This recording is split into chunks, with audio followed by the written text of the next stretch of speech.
அஸ்ஸலாமு அலைக்கும். இந்த BC547 வச்சு ஒரு ரிலே மூலிமா ஒரு சின்ன சர்க்யூட்டை போட்டு அந்த சர்க்யூட்லேருந்து PIS சென்சாரையும் வச்சுட்டு ஒரு லைட் ஆன் ஆஃப் செய்கிறதுக்கான ஒரு சின்ன சர்க்யூட்டு தான் இது. இந்த மாதிரி நிறையா நீங்கள் யூடியூப்பில் பார்த்துருப்பீங்க. நிறைய பேர் நிறைய விதவிதமாக செஞ்சுருக்கிறாங்க. அதே மாதிரி நானும் ஒன்று செஞ்சுருக்கிறேன். ஆனால் அதை கொஞ்சம் வித்தியாசமாக இருக்கும். நான் அந்த PI சென்சார் கேப்லேயே அந்த ரிலேவை ஃபிக்ஸ் பண்ணி அதிலிருந்து 4 ஒயராக தனியாக பிரித்து எடுத்துகிட்டு டிசி வோல்ட்டு ரெண்டும் மெயின் சப்ளை இன்புட் அவுட்புட்டு கொடுக்குற மாதிரியும் அந்த ரிலே மூலிமா எடுத்துருக்கிறேன். அதுக்கு தெளிவாக 2 கலர் போட்டு அந்த ஒயரிங் பண்ணியிருக்கிறேன். அதை டெஸ்ட்டும் பண்ணியிருக்கிறேன். இது என்னோடய சர்வீஸ் டேபிள்லேயே இதை டெஸ்ட் பண்ணிவிட்டு இதை எங்கே ஃபிக்ஸ் பண்ணணுங்கிறத ஒரு இடம் சூஸ் பண்ணணும்னு நினச்சேன். அது எனக்கு பெஸ்ட்டு ப்ளேஸு டாய்லெட்டாக இருந்துச்சு. எப்பொழுதுமே எங்கள் வீட்டிலலாம் டாய்லெட் யூஸ் பண்ணாங்கன்னா ரிட்டன் வந்ததுக்கப்புறம் அதை ரொம்ப எளிதாக போயிட்டு ஆஃப் பண்ண மாட்டாங்க. குறைய நேரம் ஆகும்.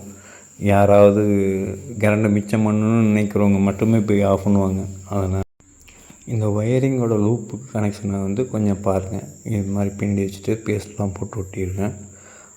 ஒட்டின பிறகு அதுலேருந்து 2 டை கட்டி அந்த ஒயரெல்லாம் நல்லா தரவாக கரெக்டாக கட்டிக்கிட்டேன். அது ஒரு சின்ன ஹோலில் போகுது.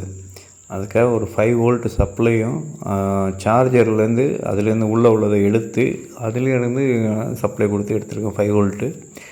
ஏசி மட்டும் டைரெக்ட் வர லைன்லேருந்து எடுத்துக்கலான்னு சொல்லிவிட்டு அந்த பிளானில் இதை எடுத்து வச்சுருக்கிறேன். இதை பாருங்கள். இந்த மாதிரி கட்டி அந்த 5 வோல்ட்டில் அந்த ஃபைபர் டேப் போட்டு ஷார்ட் ஆகாத அளவுக்கு வச்சுருக்கிறேன். கனெக்டர் போட்டிருக்கேன். அப்பப்போ கழட்டி பார்க்குற மாதிரி. சப்ளை மட்டும் ரிட்டன் சப்ளை மட்டும் கனெக்டு பண்ணுற மாதிரி ஜாயிண்ட் போடுற மாதிரி வச்சுருக்கேன். பாக்கி எல்லாம் ஃப்ளக் டைப்பு எப்போ வேணாலும் ரிமூவ் பண்ணிக்கலாம். அது மாதிரி வச்சுருக்கிறேன். நீங்களும் அது மாதிரி வைக்கலாம். இந்த சுவிட்ச் போர்டு தான் இந்த ஹோலில் தான் நம்ம அதை ஃபிக்ஸ் பண்ண போகிறோம். இந்த ஹோல் ரொம்ப சின்னதாக இருக்குது. இதை நான் உடைக்கல, எக்ஸ்ட்ரா எதுவும் பண்ணலை. 2 ஹோல் போட்டு ட்ரில் மட்டும் போட்டுட்டு அதுலேயே இதை ஃபிக்ஸ் பண்ணிட்டேன். இந்த மாதிரி தொங்க விட்டு இதை ஒன் பை ஒன்னாக மெதுவாக உள்ளே ஃபிக்ஸ் பண்ணிட்டேன். ஃபிக்ஸ் பண்ணதுக்கப்புறம் இது ஃபைனல் ஃபங்க்ஷனில் இப்படி இருக்குது. இந்த மாதிரி இருக்குது. லைட் ஒர்க் ஆகிட்டு இருக்குது. ஆன் ஆஃப்லாம் கரெக்டாக இருக்குது. இப்போ இது எனக்கு நல்ல யூஸாக இருக்குது. உங்களுக்கு வேணால் நீங்களும் இதே மாதிரி செஞ்சு பாருங்கள். இவ்வளோ கஷ்டப்பட தேவையில்லை. இதுலேயே 220லலாம் வந்துருக்குது. அதை வாங்கி பயன்படுத்தினீங்கன்னா கொஞ்சம் இதை விட நீட்டாக செய்ய முடியும்.